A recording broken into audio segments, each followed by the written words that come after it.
This is our first time here, and we're really excited to be here. We're from downstate, so this is a local show for us. So we're from Farmingdale, New York, on Long Island. I've been with the team since '92.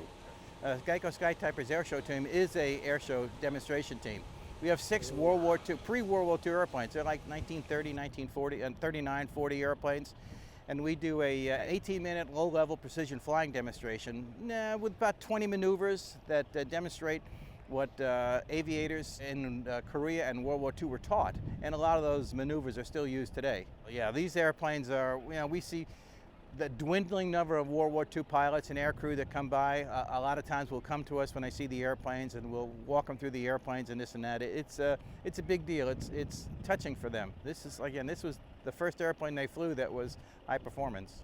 We have our routine. We work it up the year before. We practice before the air show season starts.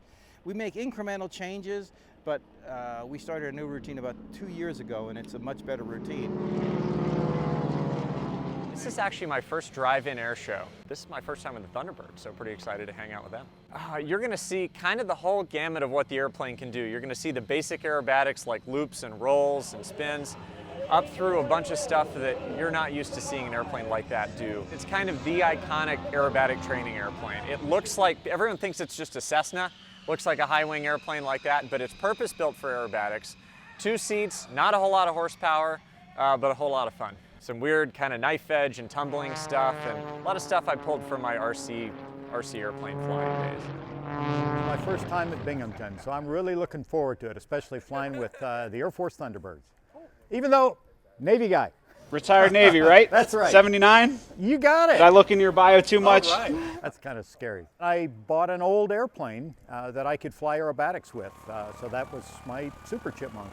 It was actually 1951 Royal Air Force trainer. It's got an IO 540, big engine, makes a lot of smoke, got wingtip smoke, but still a classic routine with a lot of loops and rolls and barrel rolls, and I throw in a bunch of spins and just having a wonderful time with it.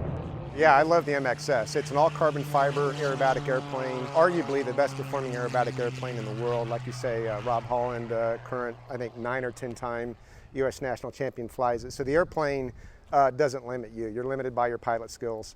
It's stressed to 14 Gs, plus or minus 14. In my routine, I pull about 12 and a half, and push about -6.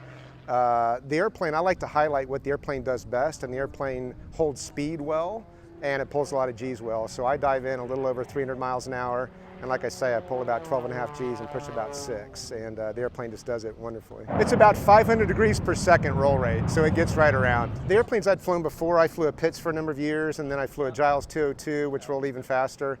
And so that gets you prepared for the MX, and then prior to the season, I don't fly so much over the winter time, so I have to kind of build back up my G tolerance and whatnot, but it comes back after about 8 or 10 training hops, and then you're good to go for the season. And RJ Gritter, best decathlon pilot I know out there.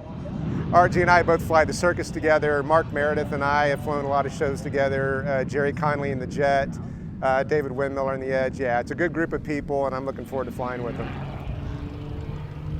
Just coordinating everything with the jet teams, for one, working with public affairs.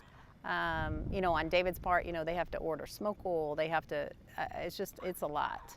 I love it, I like the people I work with. It's definitely a conglomerate of everything. I think when you come back on site, everybody remembers you, everybody knows your name. I think the air show industry is a pretty tight niche industry. It's family probably is the #1 word. Seeing children and they're excited. People are excited about it.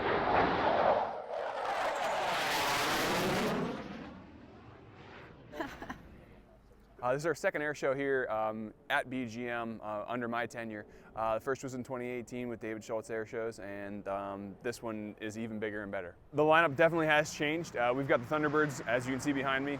We also have the Geico Skytypers. Every year it's just a little bit different. We throw little tweaks into it and make it a little bit bigger, a little bit better. So if you like piston-driven aircraft, we have that. If you like jet aircraft, we have that. You like turboprops, we have it. An air show of this magnitude draws people from 300, 400, 500 miles. In terms of what that does for your community, it really helps that community pride. Anytime you see one of these Thunderbird jets ripping over top of your head, you want to scream America.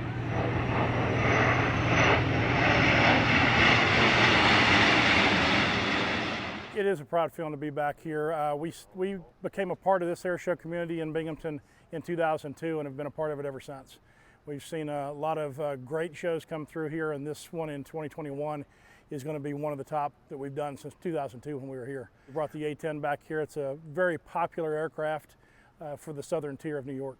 Most of them were built on Long Island, New York. Others were built in Hagerstown, Maryland.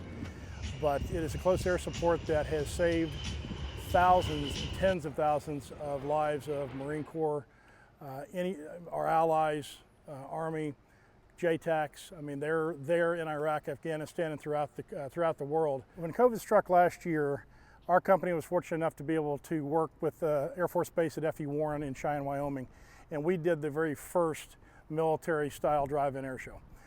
We worked with a Thunderbird cancellation at the very last minute when COVID went through their team. We were able to grab the A-10 demo, the F-35 demo, and the F-22 demo, thanks to Air Combat Command. Drive-in style air shows have taken extra work with regards to being able to lay things out logistically and things like that. However, the biggest thing has been the patience of the public. The public likes to go around and be able to see the stack displays, see the aircraft, things like that. They don't have a chance to do that with COVID restrictions.